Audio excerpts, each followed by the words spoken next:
Hello friends, myself Dr. Hasrat Jasmine. This year I have cleared UPSC with the rank of 226, and friends, before I really start telling you about my journey and my preparation strategy, I would like to tell you here that I am a type 1 diabetic and I take 4 injections every day.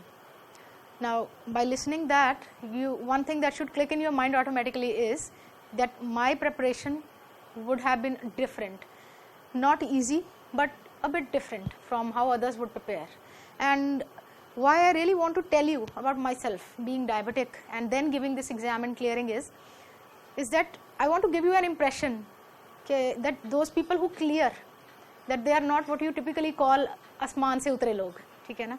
People like we only come forward and with our perseverance we clear the exam.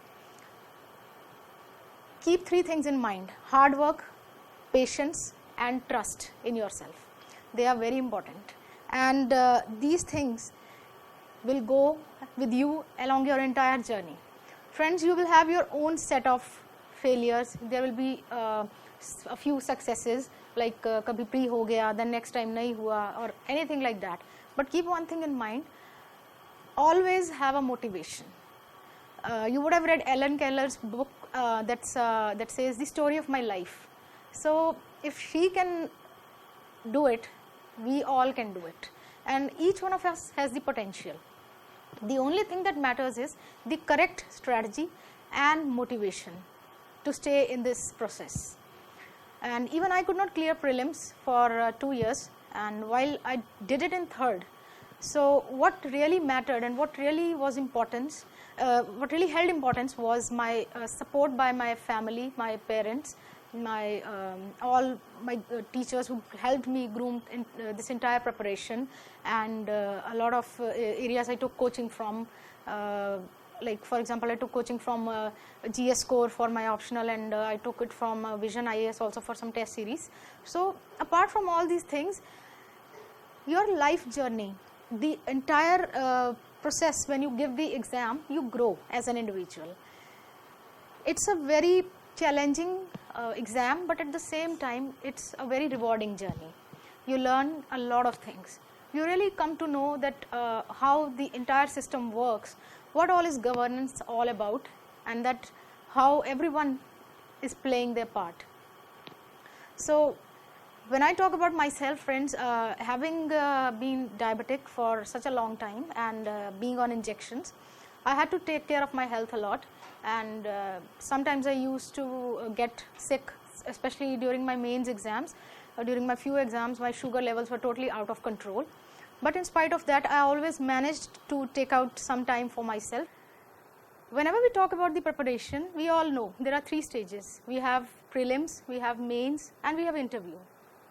First of all, the most important stage in my opinion is prelims, because if you clear prelims, then only you go and give mains and later on reach to interview.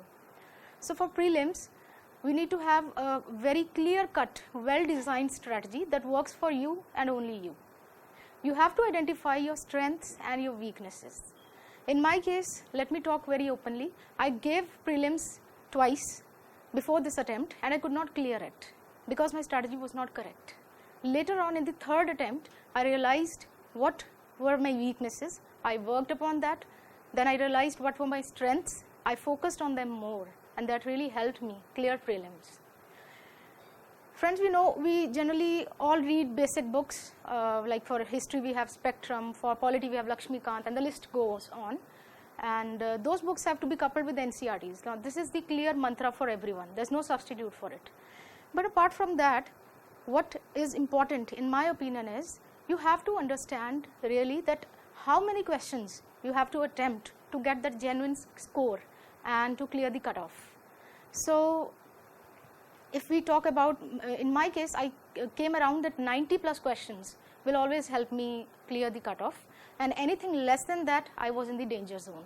So that way you also have to identify that what really is your level. Secondly, friends, we also have to consider other important things like reading the atlas daily.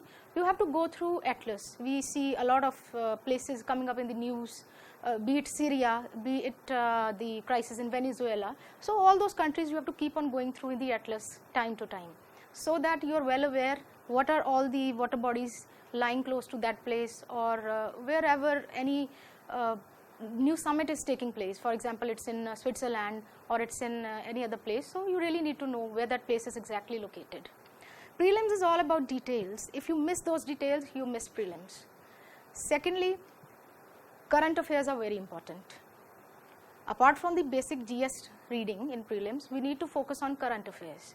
Current affairs is something that you can either rely on the newspapers like the Hindu, or you can supplement it with any other source. Nowadays we have so many online sources, so from those you can check and work according to your strategy. Then daily you have to give a test, a mock test. Try simulating the environment of your exam.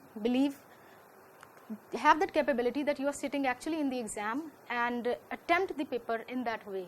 So then you will realize that what is the time that you take to solve these many questions, and are you really able to solve those 100 questions in the given time frame or not. And about CSAT, friends, yes, not to miss CSAT. CSAT is very important, even if it's qualifying. Qualifying word has a significance. If you will qualify CSAT, then only your GS will be checked. So CSAT is very important. Daily you can go and try some around 10 to 15 questions, general mental ability, comprehension, do a little bit of maths. I am myself a science person, and that too I am a doctor, so maths again was not my cup of tea, but still I managed to clear CSAT because of practice. And finally, the time. When it comes to the time, it's very important that you do quality study. It does not matter how many hours you study. People say, I study for 10 hours, I say study for 14 hours, 15 hours, but that's really not important. What's more important for you is how much you are able to grasp. If you're able to grasp a lot in 6 hours, then those 6 hours are enough for you, because your brain is adjusted according to your capability to grasp things. So after that your brain will stop working, and you really need to give yourself a break. That break can be in form of any hobby, exercise, you can dance, you can go for a walk, you can interact with your friends. So in my opinion, that's all you really need to do for prelims. So factual analysis plus detailed study of any topic. You don't have to miss on details if you want to really clear prelims. Then apart from that, there are a few strategies, like we have important conventions, we have certain national programs going on. So you really need to be careful about those things, and you need to have some idea, so that when you look onto the paper and that scheme shows up, you need to know at least 50 to 60% what's that all about, so that even if you are trying to eliminate, you can do that safely. So next, coming on to the GS strategy, friends. Now GS, we know it's a humongous topic to prepare, but however it's not that tough. When we talk about the mains exam, first of all we have to be very clear about what exactly is the syllabus of the exam, because you simply cannot go on and read about a topic and go on and on reading about 10 to 15 days about the same. So that way you are not going to clear. So first of all, be thorough with the syllabus. That's really important. And then you have to realize what the exam actually demands from you. Keep one thing in mind. Always think you are applying for a post, a job, and it's not about clearing any exam, it's about clearing a job, a post for that. So always try and find out what they really are looking for in an aspirant, and try to imbibe those values. Subconsciously, those will help you when you write the answers. We know that mains exam is all about, it starts with, first of all we have the essay paper. Now essay paper is something that can really make or mar your GS score. So in the essay strategy, what's more important is you to have a bird's eye view.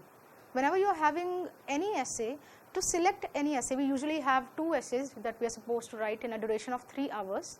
So selection of the topic is the most important thing. If you select the correct essay, you are half clear. If you select the wrong one, it's not going to serve any purpose. Always select that essay that you have more material about. It's not about selecting the essay that you feel more strongly about. For example, I'm not from the humanities stream, so selecting any philosophy based essay will be difficult for me. While on the other hand, selecting any essay that's close to the science stream or that talks more about issues, like I selected 2 issues. One was regarding the farming issue, so why a lot of farmer suicides are taking place and what could be the solution, and the second was regarding women empowerment. So those are the issues that you have to select. Then when you start writing an essay, you have to make sure that whatever bird eye view you can take about the subject, you have to present it accordingly. Immediately, you don't have much time in the exam to sit for a half an hour and decide what are you going to write in the essay, and so many points cannot come to your mind at once. So start with 10 to 15 points, start framing your essay. Always start your essay with a catchy quote or start with a story that is going to grasp the interest of the examiner, and try presenting yourself in such a way that you really understand the problem and you really want to help. It should run like a movie. You never get bored after watching a movie, right? So that should be the way an essay has to be written. Apart from that, when it comes to the practice of the essay, see, while you are preparing for your GS, your essay will be automatically prepared, because the same GS questions that you write in short, 10 to 15 marks, same you will be writing in the essay for more marks. And if possible, you can try writing one essay every 10 to 15 days, just if you don't have that much of confidence. Then coming on to GS exam. Yes, before the GS papers, I would also like to talk here about the language papers. We have the English and the language paper, your mother tongue, whichever language you are selecting for. Please don't take those lightly, because they are really important. Again, if you clear them, only then will your next papers, GS and others and optional, will be checked. Otherwise, everything will be discarded and thrown in the dustbin. So that's a very harsh reality. So always be prepared with your language papers, and then start with the preparation thereafter. Coming on to the GS strategy now. See, GS1, as we know that while we prepared for prelims only, our GS gets automatically prepared side by side, the static part. Now here comes the different angle. In mains, we are expected to know not only about the static angle, but also about the dynamic part. Like if there is anything about the president, you are supposed to know what are the constitutional provisions, functions about president, and at present you are supposed to know what all is going on, if there is any case regarding any ordinance or any bill. So that is really important. And we have a different dimension here. We have word history, that's a bit different, word history and sociology. See, when you study about sociology, I think we need to know about the Indian society, and that we all basically know, or we can read a few sources. We have so many online sources for that. You can refer any one source and read. While about the word history, I personally read quite a few sources, but at the end what I realized was the only best way to read it is NCERT. We have the NCERT for word history. I think it's for class 11th or 12th. So go for that and read it like you are watching a movie. Have those things in your mind, and accordingly try to construct a mental figure of a person. For example, if there is a question about Hitler, or if there's a question about Bismarck's policies, read and try to think and try to note them down. You can make your own personal notes if you really don't find enough material anywhere else. Then next we have GS2. Now GS2 and GS3, they are quite tricky. Why they are tricky? Because there is a reason for that. We don't have much of static part to cover here, while we have more of dynamic things. What all is going on in the basic economic scenario, what all is going on in the polity, what all is going on in the international relations worldwide. So, and latest scientific developments about the governance, your own country, and good governance practices of any other nation. Those are the things that you really need to check your own way, like how are you going to look out for these things. We have so many channels where you can read the news. So GS2 and 3, as I was talking about, it's more of dynamic part. So you really have to listen to news. You have to read a lot of forums. you can watch Economic Times and other news to just see what exactly is happening around. You can go and check out blogs like PRS India and PIB for latest bills and developments. And apart from that, answer writing. Let's come to the main point. Now this was all about the preparation. Of course, ethics is a different strategy. I'll talk about it. But first comes the answer writing. Now, mains is all about answer writing. Does not matter how much you know unless you're not able to present it very well on the paper. So answer writing is the most important part in mains. Why it's most important? Not only because your answers will be read and marked, but you need to have that much capacity to write for around 27 to 30 hours together. So that thing you have to develop. You have to really develop the art of writing in a way that you don't get tired, writing in a way that is legible, and writing in a way that it's easy for you to cover the majority part of the paper, and try your level best not to leave any question. But however, it's not possible to attempt all, so your writing skills will matter at that time. For the writing skills, you can log on to, there are so many online platforms available. You can go to any of them, or you can go and join any test series, any genuine test series. I think stick to one test series, prepare very well, because if you keep on roaming around and going on to 2-3 test series, you lose on to the core of the preparation. So always focus on a single test series source and prepare very well. And apart from that, yes, the ethics, GS4. Now ethics is a bit of a tricky part. Personally, I was not that very much able to prepare ethics because of time shortage, but however, ethics does not need much of a strategy. You need not read many books or anything. If you are weak in certain areas, like if you are weak at case studies, you can again join the test series and solve those case studies, and always look for the genuine answers. We have an answer sheet with those test series after our answers are being checked. Compare your answers with those and try to remember, try to mark where you lagged and try to improve upon that. See, preparing for UPSC is all about realizing your failures, working on them, identifying your strengths and becoming even more stronger. So this is how the strategy should be taken. And apart from that, of course, you have to be prepared to mentally undergo that much of pressure. Whenever you write a test, always feel that you are in that arena, you are in the exam hall and the paper has arrived, it's already 10 minutes late, and how you are going to really adjust yourself so that you are able to solve the maximum questions. If there are around 20 to 25 questions, so make it a target. 15-16 questions you are to attempt at any cost, and then later on, while you are preparing for the exams, when you are giving mains, things can get really tough. So take care of your nutrition, exercise a bit, always try to be cheerful, and I think that is all that you really need to prepare for mains. So have that conviction, that courage in yourself that I have to do this and I can do it. Never fear that how many marks will I be getting, or if I am not getting good marks in the coaching institute, so that is not going to be good for me. Remember, marks are always going to be good when you really give mains. The checking is on a different level. So when you go to any coaching institute and you ask for help, they help you, they grill you so that you perform even better in the real exam. So we have to keep that thing in mind, and you have to continue following newspapers and latest trends.